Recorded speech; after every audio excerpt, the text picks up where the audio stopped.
ሰላም ሰላም እንዴት ናችሁ? እኔ ያለው እግዚአብሔር ይመስገን።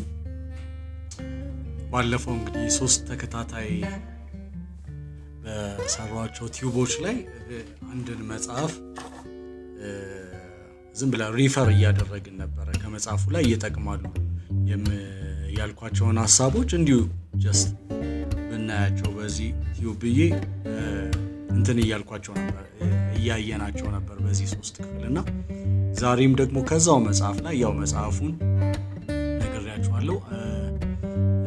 ዩ ካን ዊን የሚል መጽሐፍ ነው። በሺቫ ኪራ የተጻፈ አለ፣ በአማርኛም አይ ቲንክ ተተርጉሞ አለ። በጣም ቆንጆ መጽሐፍ ነው፣ እንድታነቡት በዚያው አጋጣሚ ጋብዛለሁ። እና እዛ ቻፕተር 2 ላይ የተጠቀሱ በቃ ለውድቀት ምክንያት ይሆናሉ ወይም ሰዎች ኤክሰለንስን አቺቭ የማያደርጉባቸው ምክንያቶች ብሎ ሰውየው ያስቀመጣቸውን አንዳንድ ነገሮች እናያለን። ኮመን ናቸው ሰዎች በቃ ሰዎች ላይ ሰዎች የማያደርጓቸው ኮመን ነገሮች ናቸው እና እነዚህ ለውድቀት ለአንድ ሰው መውደቅ ምክንያት ሊሆኑ ይችላሉ ብሎ ያስቀመጣቸው ናቸው። ከዛ በፊት ግን ካስታወሳችሁ ባለፈው በሰራውት ቲዩብ ላይ ውድቀት ማለት ፌለር ማለት አንድን ስህተት ደጋግሞ ማድረግ ነው ብሎ ሰውየው እንደተናገረ አይተናል። እና አንዳንድ ጊዜ ሴም ሚስቴክ ደጋግመን የምናደርገው ከሆነ የፌለር ምልክት ነው ይላል። ግን ቀጥሎ ያሉትን ሪዲንግ ላይንስ ስታዩዋቸው ፌለር ግን የሁሉ ነገር መጨረሻም እንዳልሆነ ያስቀምጣል። ሰዎች እንደውም ብዙ የወደቁ ሰዎች ትልልቅ ደረጃ ላይ እንደሚደርሱ ያሳያል። እና አንድ ሰው ወደቀ ማለት that's not the end መጨረሻው ነው ማለት አይደለም። ስለዚህ ሰው ሊወድቅ ይችላል ደግሞ ሊነሳ ይችላል ማለት ነው። ስለዚህ ዛሬ የምናያቸው ፖይንቶች በቃ ለመውደቅ ምክንያት ይሆናሉ ብሎ ያስቀመጣቸው ፖይንቶች ነው እና አይ ብሊቭ አሪፍ ነገር እንትን እናገኝበታለን ብዬ አስባለሁ። አንደኛው ፖይንት እሱ ያስቀመጠው ምንድነው? ሪስክን ለመውሰድ ወይም ደግሞ ያመንበትን ነገር ለማድረግ ድፍረት ማጣት ወይም ደግሞ ሪስክ አለመውሰድ unwilling to take risk። እና አንዳንድ ሰዎች አንዳንድ እቅዶቻቸው በጣም አሪፍ እቅዶች ያሏቸው ሰዎች አሉ። ነገር ግን በቃ እነዛን እቅዶች በተግባር ለማዋል ሪስክ አይወስዱም። ሪስክ የማይወስዱበት ምክንያት ደግሞ ፍርሃት፣ ባይሳካስ ባይከናወንስ የሚል ፍርሃት ሪስክ እንዳይወስዱ ያደርጋቸዋል ማለት ነው። ስለዚህ ብዙ ጊዜ አንድ ነገር ላይ ካመንበት በኋላ በቃ ይሄ ነገር እንዲህ ባደርገው አሳካዋለሁ ካልኩ በኋላ በድፍረት ያንን ነገር ፕራክቲስ ማድረግ ነው እንጂ ያለብኝ ገና ለገና ባይሆንስ ባይሳካስ ብዬ ያመንኩበትን ነገር ከማድረግ ወደኋላ ማለት የለብኝም ማለት ነው። ባይ ዘ ዌይ አይ ቲንክ የመጀመሪያው ቻፕተር ላይ ነው መሰለኝ ሰውየው ሲናገር በሳክሰስፉል ሰዎች እና ሳክሰስፉል ባልሆኑ ሰዎች መካከል ያለው ልዩነት ይሄ ነው ብሎ ያስቀመጠው ነገር በጣም የሚገርም ነውና ስኬታማ ሰዎች ለምሳሌ እንደ ኤግዛምፕል እኔ ብጠቀም ሁሉም ሰው ጠዋት መተኛት ሊወድ ይችላል እና ነገር ግን ሳክሰስፉል ሰዎች ጠዋት መተኛት ቢወዱም ይነሳሉ። እነዛ ሰዎች ደግሞ ሳክሰስፉል ያልሆኑት ሰዎች ደግሞ በዛው በመተኛት ይቀጥላሉ እና የማድረግና ያለማድረግ ነው። እና እዚህ ጋር ሳክሰስፉል ያልሆነው ስኬታማ ያልሆነው ሰውዬ ባለማድረጉ ነው። ይሄኛው ደግሞ ባይመቸውም ያደርገዋል። ስለዚህ ሳክሰስፉል የሆኑ ሰዎች የሚያደርጉት ነገር ሁሉ የሚያደርጉት ተመችቷቸው ነው ማለት አይደለም። ለምሳሌ መተኛት እየተመቸው በጠዋት ይነሳል። ወይም ደግሞ አንድ ስራውን በቃ ዛሬ ቢሮስ ባልገባ ደስ ይለኛል ብሎ ቢያስብም ነገር ግን በስራ ገበታው ላይ ይገኛል። እና ሳክሰስፉል ሰዎች ባይመቻቸውም እንኳን ያደርጉታል። ሁለቱም ፊሊንጋቸው አንድ አይነት ሊሆን ይችላል። እነዚህኞቹ ግን ተነስተው ለማድረግ የመረጡ ሰዎች ናቸው። የሚፈልጉትን ነገር በቃ ማድረግ አለብኝ ብለው ማድረግ የሚገባቸውን ነገር ከማድረግ ወደ ኋላ አይሉም እና ልዩነቱ ይሄ ነው አለ። እነዛ ግን ማድረግ ያለባቸውን እያወቁ አያደርጉትም። ስለዚህ በማድረግና ባለማድረግ ነው ብሎ ተናገረ እና እዚህም ጋር ሲናገር ምንድን ያለው አንዊሊንግነስ ቱ ቴክ ሪስክ ወይም ደግሞ ያመንበትን ነገር ለማድረግ ድፍረት ካጣን ወይም ደግሞ በቃ የማይሆን ነገር ቢፈጠርስ የሚል ፍርሃት ውስጣችን ካለ ሪስክ እንዳንወስድ የሚያደርገን ሐሳብ ካለ እሱ ፌል እንድናደርግ ያደርገናል። ምክንያቱም ተነስተን ያንን ነገር እስከምናደርግ ድረስ ቁጭ ብሎ ነው የሚጠብቀን ያ ነገር ማለት ነው። ስለዚህ ሪስክ መውሰድ አለብን ማለት ነው። ካመን ነው ይሄ ነገር በቃ ብሞክረው ይሳካል ብዬ ካሰብኩኝ ሪስክ መውሰድ አለብኝ ማለት ነው። ሪስክ ወስጄ ያንን ነገር ላደርገው ይገባል ማለት ነው። ሌላው ደግሞ ምንድነው እዚህ ከሪስክ ጋር አያይዞ የተናገረው ሌላው ነገር ምንድነው ሪስክ መውሰድ መቸኮል ወይም ኃላፊነት በጎደለው መንገድ ነገሮችን ማድረግ አይደለም ይላል። አንዳንድ ጊዜ ሪስክ መውሰድ መቸኮል የሚመስላቸው ሰዎች አሉ። ሁለቱን መለየት አለብን እና መቸኮል ሪስክ መውሰድ አይደለም። ነገር ግን በተረጋጋ ሁኔታ ነገሮችን ማድረግ ነው ሪስክ መውሰድ። ስለዚህ ወይም ደግሞ አንድን ስራ ኃላፊነት በጎደለው መንገድ መስራት በራሱ ሪስክ መውሰድ አይደለም። ምክንያቱም ነገሮችን ስናደርግ በጥንቃቄ ማድረግ አለብን። ምንም አይነት ስራ ይሁን የምንሰራው ስራ በጥንቃቄ ልናደርገው ይገባል ማለት ነው። ስለዚህ ሪስክ መውሰድ ማለት በቃ አንድን ነገር በቃ ልሞክረው ብሎ መነሳት ነው። ልሞክረው ብዬ የምወስደው እርምጃ እሱ በቃ ሪስክ ወስጃለሁ ማለት ነው። በቃ ለምሳሌ አንድ ሰው መነገድ በጣም ሊያስብ ይችላል። ግን ብከስርስ ብሎ የሚፈራ ከሆነ መቼም ይህንን ፍርሃቱን ካላስወገደ ሪስክ ወስዶ ንግድ መጀመር አይችልም። ነገር ግን ሪስክ የወሰደ ሰው ልሞክረው ብሎ ይገባበታል። ይሄ ነው በቃ ልዩነቱ። አንድ ሰው ሪስክ ወሰደ ነው ብከስርም ልክሰር ብሎ አስቦበት አምኖበት ንግዱን ከጀመረ በቃ ፌል አያደርግም ማለት ነው። ፌል አደረገ ብለን አናስብም። ለምን ሞክሯል። ያኛው ሰውዬ ግን ስቲል በቃ ብከስርስ ብሎ ካቆመው ከመነገድ ወደ ኋላ ካለ በቃ መቼም ስላልሞከረው ውጤቱን አያየው። ያትርፍ ያክስረው አላወቅም። ለምን አልሞከረውም። የሞከረው ሰውዬ ግን ቢያንስ አንድ ስቴፕ ወስዷል። በቃ ሪስክ ወስዷል ንግድ ለመጀመር ማለት ነው። ስለዚህ ልዩነቱ ይሄ ነው ማለት ነው እና ሪስክ መውሰድ አለብን። ያመንባቸውን ነገሮች ለመጀመር ሪስክ መውሰድ አለብን። ሌላው ደግሞ ምንድነው ብዙ ሰዎች ሪስክ ካለመውሰዳቸው የተነሳ ብዙ ኦፖርቹኒቲዎች ይበላሹባቸዋል። ለምሳሌ ትክክለኛውን ጊዜ ሚስ ሊያደርጉ ይችላሉ ሪስክ ካልወሰዱ ማለት ነው። ለምሳሌ ለመነገድ አሁን አሪፍ አጋጣሚ ሊሆን ይችላል ለዛ ሰው ማለት ነው። ነገር ግን እከስራለሁ ብሎ ከመፍራቱ የተነሳ አሁን ላይ ያለውን አጋጣሚ ሚስ ያደርገዋል ማለት ነው።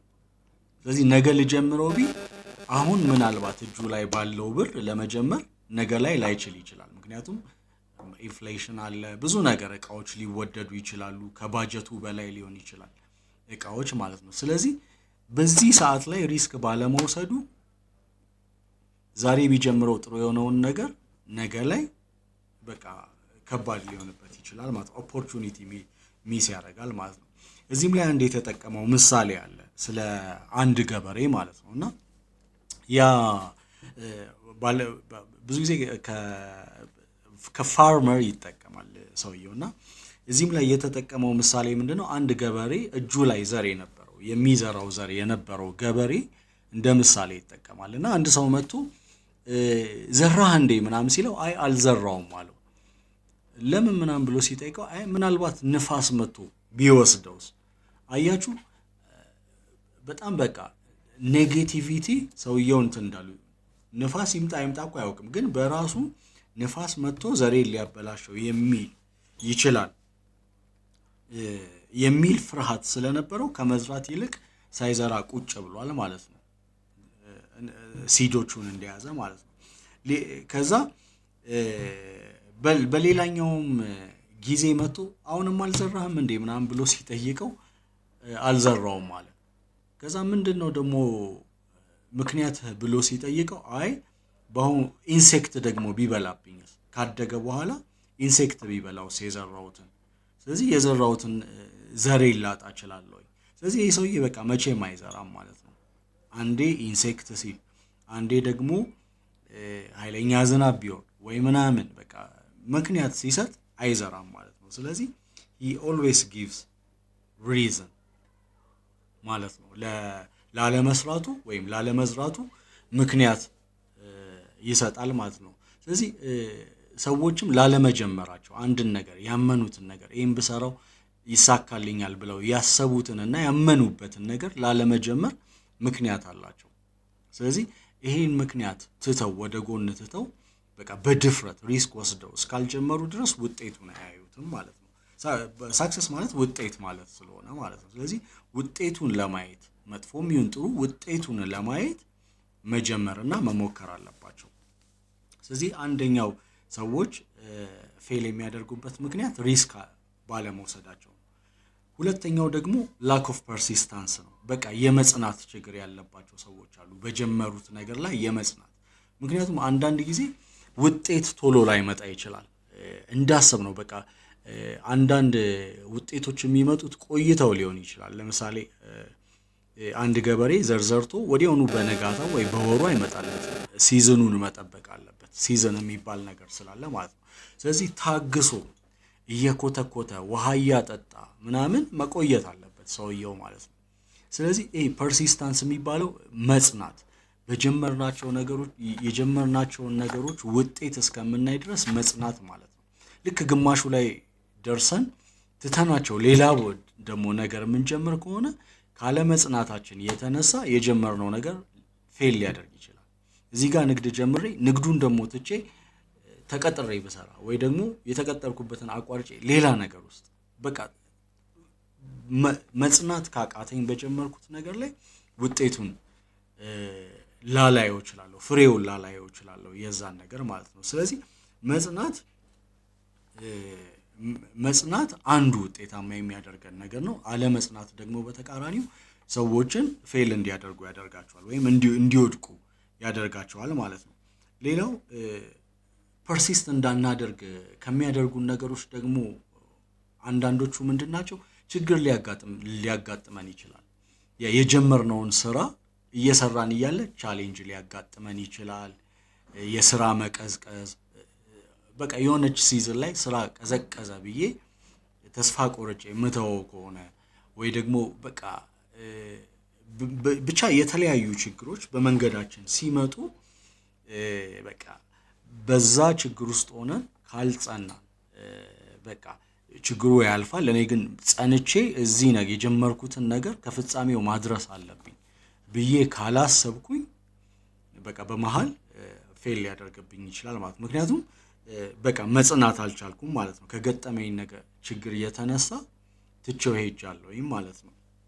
ስለዚህ ስራ የሚሰራ ሰው ብዙ ቻሌንጆች አሉበት። ነገር ግን እነዛን ቻሌንጆች ሁሉ ተቋቁሞ የሚቀጥልበትን ጽናት ካላገኘ በቃ ስቲል ፌል ሊያደርግ ይችላል ማለት ነው። ውጤቱን ሳያየው አሁንም በቃ ተስፋ ቆርጦ ሲሄድ ይበላሽበታል ማለት ነው። ስለዚህ ችግሮች ሊያጋጥሙን ይችላሉ አንድ ነገር ስንጀምር፣ ግን ሁልጊዜ መጽናትን ደግሞ መለማመድ አለብን። በቃ ጸንተን ያንን ነገር እስከ ፍጻሜው ማድረስ ማለት ነው እና በቃ በሂቱም በምኑም በቃ የምንጸና ሰዎች መሆን አለብን ማለት ነው እና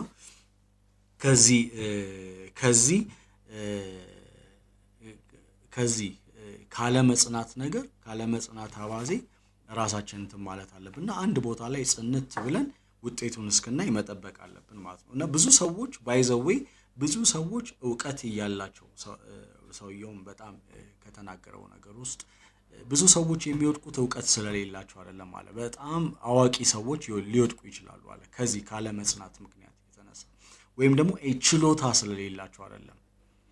ግን አሁን ብዙ በቃ ባለሙያተኛ እንኳን ቢሆን አንድ ሰው ለምሳሌ ውጤቱን ላይ ይችላል አንድ ቦታ ካልጸና።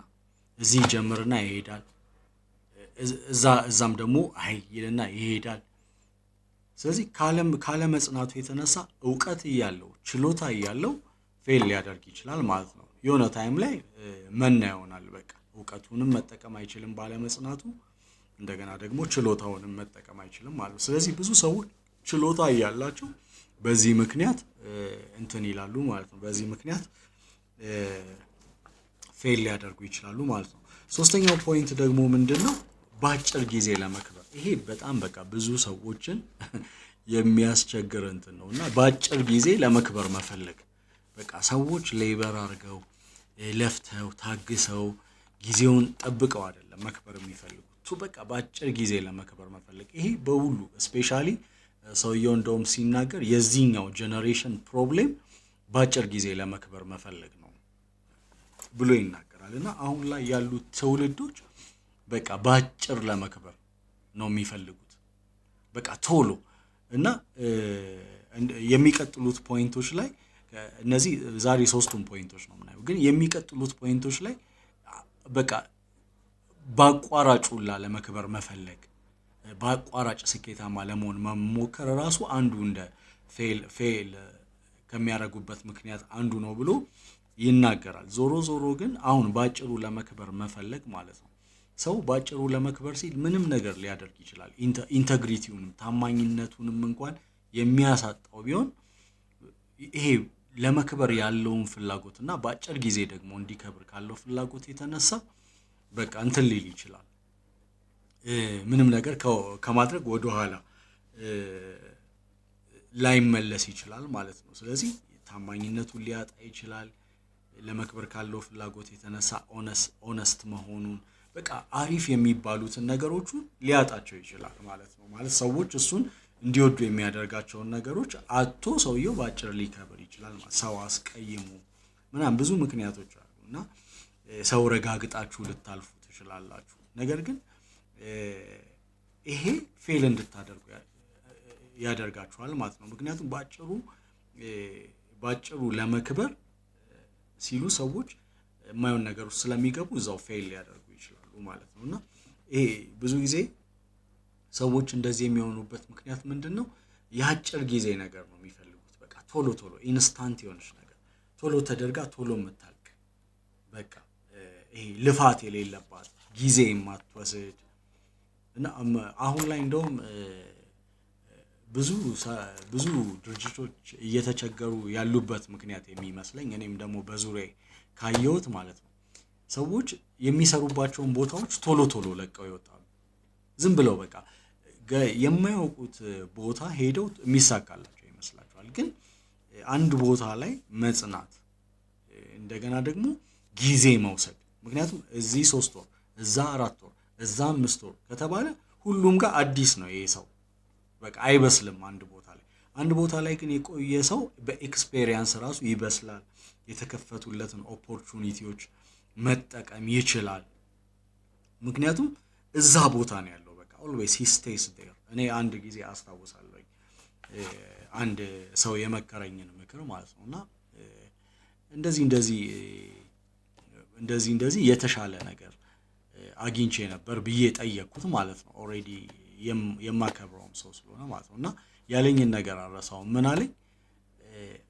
ይሄ ለገንዘብ ብለክ ሰላምህ ያለበትን ቦታ አትሂድ አለኝ። at the cost of your peace አታደርገው አለኝ። እና አንዳንድ ጊዜ ሰላም የሚሰማንን ቦታ ተረጋግተን የምንሰራበትን ቦታ ጥለን በቃ መረጋጋታችንን ወደ ምናጣበት ለትንሽ ሳንቲም ጭማሪ ብለን ልንሄድ እንችላለን ማለት ነው።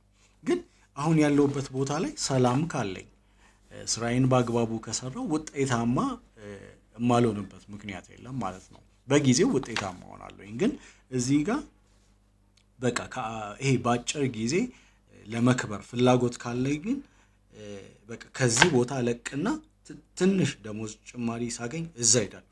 ከዛም ደግሞ እንደዚህ እያልኩ በጣም ታይም አባክናለሁ ማለት ነው። እና ብዙ ጊዜ ይሄ ለመክበር በቃ ቶሎ ነገሮች ሆነውልኝ በቃ ቶሎ ነገሮች ተለውጠው ለማየት ካለኝ ፍላጎት የተነሳ በቃ አንድ ቦታ ላይ መጽናት ሊያቅተኝ ይችላል። የት ባይ ዘ ዌይ እነዚህ ፌለር ፖይንቶቹ የተያያዙ ናቸው። አንዱ ከአንዱ ጋር የተያያዘ ነው። በአጭር ለመግበር ከፈለጋችሁ አንድ ቦታ ላይ አትጸኑም፣ ጊዜ አትወስዱም ምናምን። ሶ ይሄ ፕሮብለም ስላለ በቃ እንዴት አድርጌ ማደግ እችላለሁ? ከዛ ወደ በቃ እየዘለልን ነው የምንኖረው። ከዛ መጨረሻ ላይ ፌል እናደርጋለን። ለምን? አንድ ቦታ ላይ የረጅም ጊዜ ኤክስፔሪየንስ ስለማያደርገን፣ ሁሌ ፍሬሽ ነን ሁሉም ቦታ ማለት ነው። ስለዚህ በቃ ጠብቀን ልናመጣው የሚገባውን ውጤት በቃ ካለመታገሳችን ወይም በአጭሩ ለመለወጥ ከመፈለጋችን፣ በአጭር ጊዜ ለመለወጥ ለመክበር ከመፈለጋችን የተነሳ ሚስ እናደርገዋለን ማለት ነው። ስለዚህ በጣም በቃ we have to be careful። አንዳንድ ነገሮች ሰዎች አውቀውት ላይሆን ይችላል፣ ግን አሁን ቆም ብለው ራሳቸውን ሲፈትሹ ሜቢ አለመጽናት ሊሆን ይችላል። እና አንዳንድ ጊዜ አንድ ቦታ ላይ ረጅም ጊዜ ልትወስዱ ትችላላችሁ ማለት ነው። in your work experience ማለት ነው። በቃ እዛ ድርጅት ላይ ረጅም ጊዜ በቃ የቆያችሁ ሰዎች ልትሆኑ ትችላላችሁ፣ ግን በጊዜው ውጤታማ ትሆናላችሁ። ልክ እናንተ እንዳሰባችሁት ማለት ነው። ውጤት ብላችሁ እንደምትጠብቁት ነገር ያንን ውጤት እዛው ቦታ ላይ ያሉ ኦፖርቹኒቲስን በመጠቀም ልታገኙ ትችላላችሁ ማለት ነው። ስለዚህ እነዚህ ሶስት ነገሮች ቆም ብለ፣ አንደኛ ሪስክ አለመውሰድ የመጀመሪያው፣ ሁለተኛ ደግሞ አለመጽናት፣ በቃ የጽናት ማጣት፣ ሶስተኛው ደግሞ በአጭር ለመክበር መፈልግ። እነዚህ ነገሮች ላይ ራሳችንን መፈተሽ፣ በቃ እኔ ጋር ምንድን ነው ያለው፣ በቃ ከነዚህ ነገሮች እኔ ምን ልማር እችላለሁ ብለን ማየት አለብን ማለት ነው። እንደዚህ ካደረግን በጊዜው ነገሮች ይሆናሉ። ቻሌንጆችን ቢመጡ አሁን ለምሳሌ ሁለተኛው ፖይንት ላይ በቃ ቻሌንጅ ፈተና ምናምን ሊመጣ ይችላል፣ ጸንተን አንድ ቦታ እንዳንቆይ የሚያደርገን ማለት ነው። ግን ጸንተን እነዛን ነገሮች ተቋቁመን የምንሄድ ከሆነ ውጤታማ እንሆናለን። እና እነዚህ ሶስት ፖይንቶች ላይ ራሳችንን እንድንፈትሽ እላለሁኝ እና አምናለሁኝ። ደግሞ አሪፍ ነገር ጀስት ጥሩ ሌሰን ይሆናል። እኔም ስለተጠቀምኩበት ራሴን ማየት ስለቻልኩ። አንዳንድ ጊዜ ምንድነው ሁኔታው ዝም ብላችሁ ዙሪያችሁን ስታዩ የምትረዷቸው ነገሮች አሉ እና ኦብዘርቭ የምታደርጓቸው ነገሮች አሉ እና እንደዚህ አንብባችሁ ለካ ይሄ ስለሆነ ነው ይሄ የሆነው የምትሉበት መረዳት ላይ ከደረሳችሁ ራሳችሁን ማስተካከል ትችላላችሁ። ይህን ይመስላል የዛሬው። የሚቀጥለው ላይ ደግሞ የሚቀጥሉትን የተወሰኑ ፖይንቶች አይተን ሌላ ነገሮችን ደግሞ እናያለን። በሌላ ኤሪያ ዙሪያ ከሌላ መጽሐፍ ላይ እናያለን። እነዚህን ግን እንጨርሳቸዋለን የሚቀጥለው